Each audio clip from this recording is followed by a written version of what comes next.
Nama koji smo dugo u tome, meni se svaki put čini pa dobro, nije to tako strašno, ali svaki put gledajući generacije i generacije ljudi koji prvi put se susreću s NLP-om, praktičarski trening je vrlo bogat sadržajem. Jako, jako puno toga se radi i zapravo treba uložiti određenu energiju i prakticirati, treba vježbati.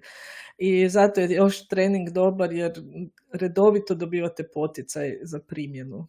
Ajde, probajte.